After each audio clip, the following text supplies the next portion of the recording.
Assalamu alaikum. Alors pour la suite, Ibn Hisham donc il explique le verset comme promis, chaque fin de chapitre, euh, il présente un verset du Coran et il en donne la déclinaison. Donc il fait l'analyse grammaticale. Donc là j'ai mis à droite le verset qui est concerné cette fois. C'est wa minan nas man ya'budu Allah ala harf. Alors ça c'est un verset du chapitre Al-Hajj, de Surat Al-Hajj. Et là il y a l'intégralité du verset parce que dans les Arabes il va donner l'intégralité, il va faire l'intégralité de l'analyse grammaticale et pas seulement ce morceau qu'on voit ici, wa minan nas man ya'budu Allah ala harf. Donc il dit waw wal waw. Donc on est ici. Waw waw aatifatun. ومن جارة معناها التبعيد. الواو عاطفة. Il dit waw عاطفة. Donc c'est un waw attractif. Le waw a plusieurs significations. Parmi les significations, al-atf, c'est-à-dire attractif. C'est-à-dire cette phrase, elle est liée à la phrase précédente. ومن الناس من يعبد الله. ومن, il dit min jarratun معناها التبعيد. Min, c'est un harf jar. On le verra plus tard de quoi il s'agit. Un harf jar, c'est-à-dire c'est une lettre ou un harf qui rend jar, qui rend l'état jar, le mot qui le suit. معناها التبعيد. التبعيد, ça vient de ba'd, c'est-à-dire que min a la signification ici de il y a parmi les gens, une partie des gens. Wa min an-nas, une partie des gens. Parce que min a d'autres significations, par exemple le jins, wa min al-jinsiya, c'est-à-dire des gens, de leur substance, il y a. Là, c'est pas cette signification, il dit c'est tab'id. Tab'id, c'est partie. Wa min an-nas, il y a une partie des gens. An-nas majrurun biha. Donc on voit que nas il est majrour avec une kasra à cause de min. C'est ce min qui crée cette kasra. Wa min an-nasi. Wal-lam fi li ta'rif al-jins. Le lam ici, alif al-lam, an-nas, li ta'rif al-jins, c'est-à-dire pour la définition de la catégorie ou de la substance. Wa min an-nas man ya'budu Allah. Li ta'rif al-jins. C'est-à-dire c'est les nas, les ta'rif al-jins, c'est-à-dire les hommes de manière générale. C'est-à-dire l'homme, comme on dit avec un grand H. Ce L, il sert à exprimer ce grand H justement. ومن ومن الناس من مبتدأ تقدم خبره في الجار والمجرور. ومن الناس من, il dit c'est man, c'est un mubtada. Et le mubtada, on sait toujours que le mubtada il va toujours avec le khabar. Et il dit son khabar, il l'a précédé. C'est le jar ou le majrur. Wa min an-nas. Il dit en gros, c'est comme si tu disais man min an-nas. Man c'est le mubtada, min an-nas c'est le khabar. ويعبد فعل مضارع مرفوع لخلوه من الناصب والجازم. ويعبد, celui-là. ومن الناس من يعبد. يعبد, c'est un fi'l مضارع. Donc c'est un verbe مضارع. Comme présent futur, verbe مضارع مرفوع لخلوه من الناصب والجازم, c'est-à-dire il n'a pas de harf nasb, pas de jazm, donc il est marfou'. Et on reconnaît qu'il est marfou' avec cette dhamma. On verra plus tard qu'est-ce que c'est que le fi'l al-mudari', on verra plus tard qu'est-ce que c'est que marfou', et on verra plus tard qu'est-ce que c'est que nasib والجازم. والفاعل مستتر عائد على من اعتبار لفظها. والفاعل مستتر, c'est ça qui est important, عائد على من. Donc le fi'l il a toujours, comme le mubtada il a toujours un khabar, le fi'l il a toujours un fa'il sur le principe. Et là il dit son fa'il il est caché et c'est un fa'il qui se rapporte à man. Wallah wa Allah nasbun bil fi'l. Man ya'budu Allah, le mot divin Allah, il est mansoub, on le reconnaît qu'une fatha ici, parce qu'il est maf'oul. Il est, alors lui il le dit, au lieu de dire maf'oul, parce que c'est une signification en lien avec Allah qui n'est pas élogieuse, il dit c'est un nasb, nasbun bil fi'l. Il dit pas maf'oulun bih, on devrait dire maf'oulun bih, il dit nasbun bil fi'l, c'est-à-dire il est mansoub à cause du fi'l. والجملة صلة لمن إن قدرت من معرفة بمعنى الذي.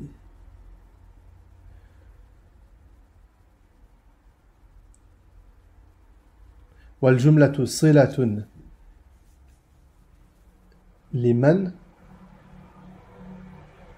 Alors, ya'budullah, c'est une jumla. Ya'budullah, on voit qu'il y a un fi'l et un fi'l ya'budu avec un fa'il mustatir et un maf'ul bihi. Donc c'est une jumla complète. Il dit cette jumla, ya'budullah, qui est une phrase complète. Il dit c'est une sila liman. C'est une sila. Man ya'budu, c'est une sila. C'est-à-dire man, c'est comme sila, c'est-à-dire c'est un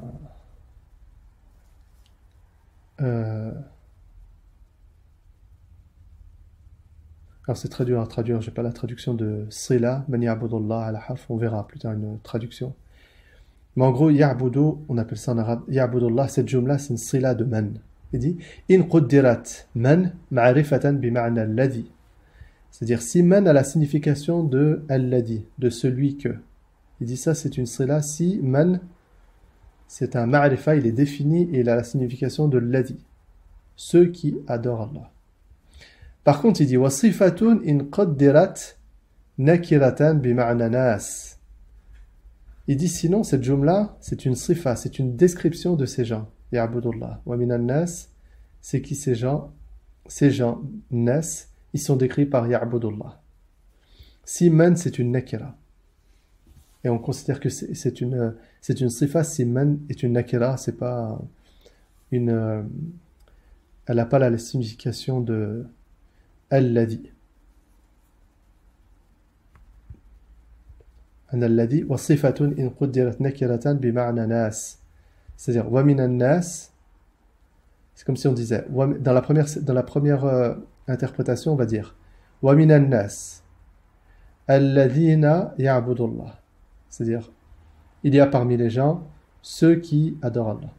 Et dans la deuxième interprétation, si on dit que c'est une sifa que man est nakira, c'est comme si tu disais wa minan nas nasun ya'budullah. Il y a parmi les gens des gens qui adorent Allah. Et l'autre, la première interprétation, c'est wa minan nas, il y a parmi les gens ceux qui adorent Allah. Wa ala al-awwal.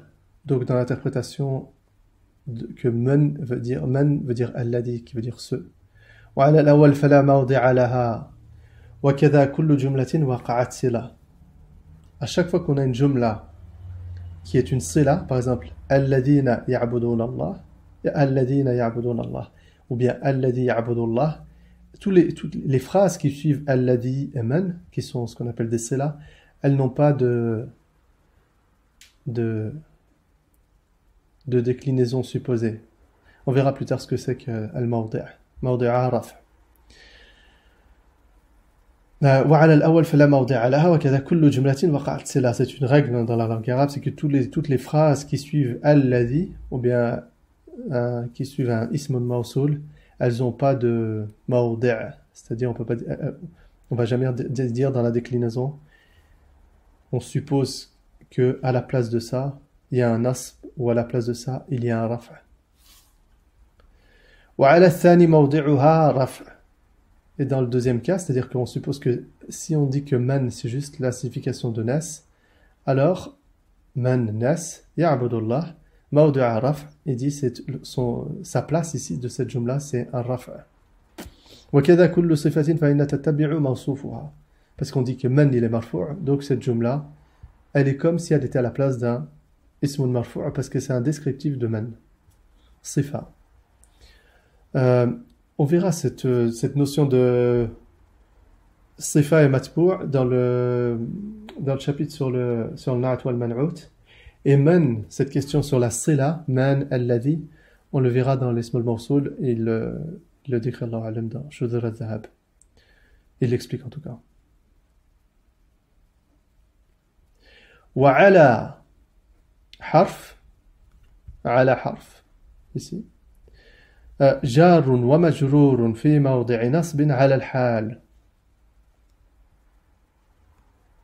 على حرف دي جار، على جر، حرف مجرور, on le reconnaît avec la kasra ici, majrour, il est majrour à cause de ala. Il dit les deux ensemble, ala harf, ils sont fi mawdi'i, ils sont à la place d'un nasb, ala al-hal, c'est-à-dire dans l'état de adoration à côté ou par morceau.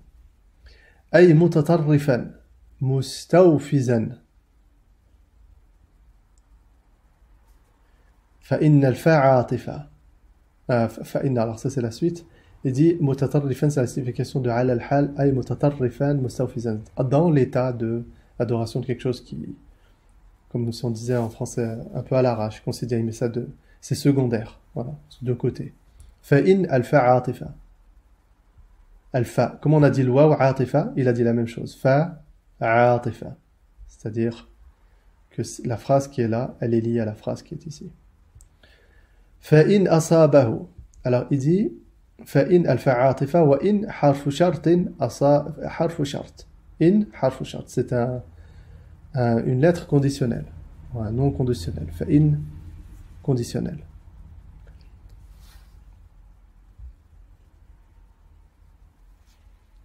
فإن الفاء عاطفة وإن حرف شرط أصابه فعل ماض في موضع جزم لأنه فعل الشرط.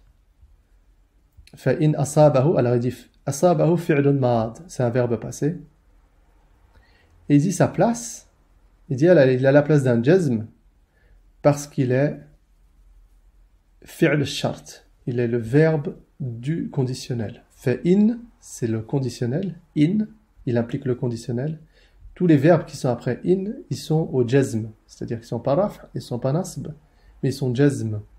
Donc le mot qui suit, alors c'est un fi'l madi, on le reconnaît à la fatha ici, il est construit avec la fatha, on verra ça plus tard, mais par contre il a la place d'un jazm. لأنه فعل الشرط. والها مفعول. الها ici مفعول. C'est-à-dire ça c'est le fi'l et ça c'est le maf'oul. وخير فاعل.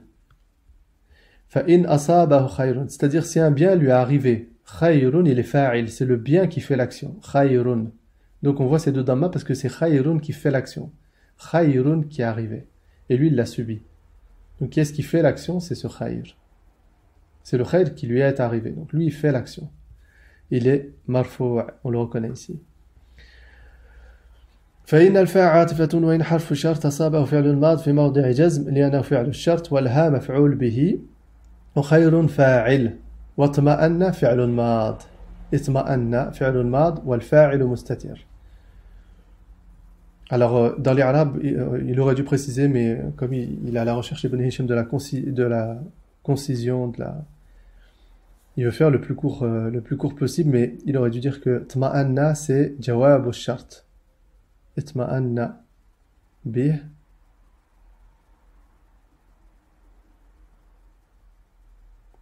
فعل الماض والفاعل مستتر. Alors donc ça c'est un fi'l, اطمأن c'est un fi'l mad, et le fa'il, comme on a dit à chaque fois qu'un fi'l il va toujours avec un fa'il. Où est-ce qu'il est le fa'il? Il dit le fa'il il est mustatir, c'est-à-dire qu'il est caché. وبه, celui-là bihi, majrurun, وبه majrurun muta'alliqun bitma'anna. Je sais pas pourquoi il y a un waw ici, mais ils auraient dû dire wabihi majrurun muta'alliqun bitma'anna. C'est-à-dire bihi,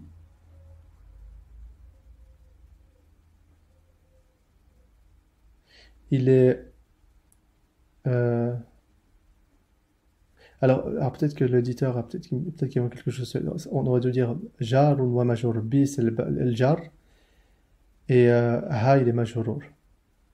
به جار ومجرور, peut-être que c'est جار ومجرور متعلق بطمأن. طمأن c'est un fi'l mad, comme on a dit, et donc le jar et le majrour, le jar qui est le ba, le majrour qui est le ha, on le reconnaît on le reconnaît pas à la kasra parce que c'est une kasra de bina, mais bref il est majrour, il est lié à طمأن. وقس على هذا بقية الآية. Donc il dit après, sur ce modèle, tu peux en déduire la déclinaison de l'ensemble du verset. Ensuite, il dit وَفِيهَا قِرَاءَةٌ غَرِيبَةٌ. Et donc il y a parmi les lectures du Coran, donc on commençait, il y a plusieurs lectures du Coran, 7 principales avec chacune de déclinaisons, ce qui fait 14 sous-lectures, mais en réalité il y en a beaucoup plus, mais 7 sur lesquelles il y a le consensus des savants. Alors il dit, hors de ces 7 lectures, il dit il y a une lecture ghariba, une lecture un petit peu particulière. وَهِيَ خَاسِرَ الدُّنْيَا وَالْآخِرَةِ. Alors on voit bien que dans la lecture, je dirais, dans les lectures connues qui ont le consensus, on voit bien que c'est l'akhirata avec une fatha. Il dit dans une lecture, il y a l'akhirati. بِخَفْضِ الْآخِرَةِ. Alors là, il va expliquer pourquoi est-ce qu'il y a, quelle est d'un point de vue grammatical, cette lecture. Parce que celle-ci, c'est assez standard. La déclinaison ou l'analyse grammaticale de cette version avec la fatha est assez standard. Mais par contre, cette lecture avec la kasra un peu particulière. Il dit بِخَفْضِ الْآخِرَةِ. وتوجيهها, donc l'explication, أن خسر ليس فعلا مبنيا على الفتح. Il dit dans cette lecture, khasira, il dit c'est pas un verbe passé qui est construit à al-fatha, khasira ad-dunya. بل هو وصف معرب بمنزلة فاهم وفاطن. Donc khasira, il dit dans cette version, khasira ad-dunya wal-akhirah, dans cette lecture, pourquoi est-ce qu'on aurait une kasra ici, c'est que dans cette lecture, on va considérer que khasira, c'est un wasf, c'est un nom qui a la même mesure que fahim, qatin. Et donc khasira, c'est un nom. Khasira, c'est comme si tu dis, c'est pas qu'il a raté, le verbe ce serait il a raté, mais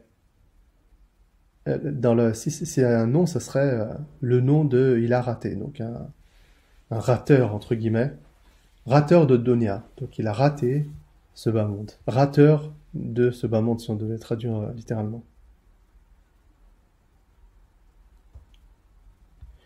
وهو منصوب على الحال. وهو منصوب على الحال.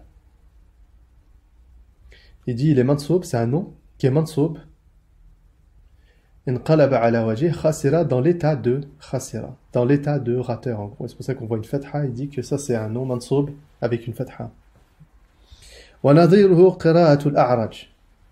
Et donc de manière similaire, il dit il y a la lecture de l'A'raj. L'A'raj, c'est Abdurrahman bin Hurmuz, c'est un des profs de l'imam Malik, un rapporteur du hadith. Il a une lecture. Il dit khasira ad-dunya wal-akhirati, khasira ad-dunya wal-akhirati illa anna hadha ismun fa'il fala yaltabis bil fi'l. Wa dhalika صفة مشبهة على وزن الفعل فليلتبس به. Alors, je pense que c'est pareil. Je suppose qu'il y a une erreur de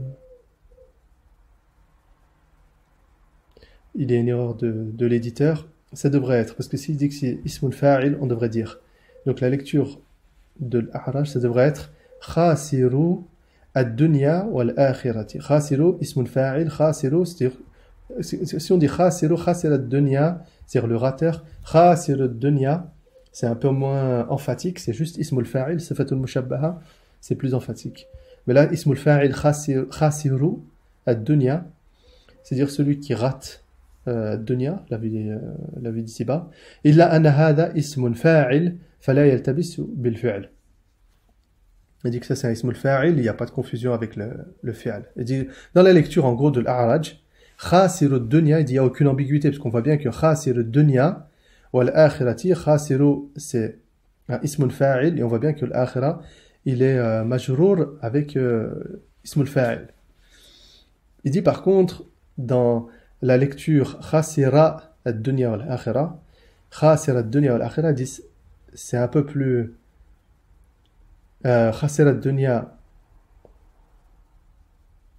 khasira ad-dunya avec la sifat al-mushabbaha, ça ressemble vraiment à un fi'l mad.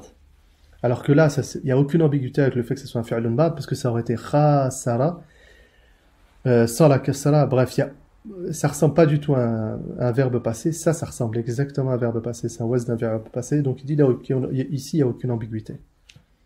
Donc cette kasra, on voit très bien de quoi il s'agit. C'est une kasra de na'at, parce que dunya, il est à la place d'un jar. Et donc cette kasra, elle suit dunya ici, qui est majrour avec lui. إلا أن هذا اسم الفاعل فلا يلتبس الفعل بالفعل وذلك صفة مشبهة على وزن الفعل فليلتبس به. Voilà, donc on a fini la lecture de l'analyse grammaticale de ce verset. Vous pouvez reprendre cette vidéo après avoir repris les vidéos suivantes, ça vous sera plus clair. Salam alaikum wa rahmatullah.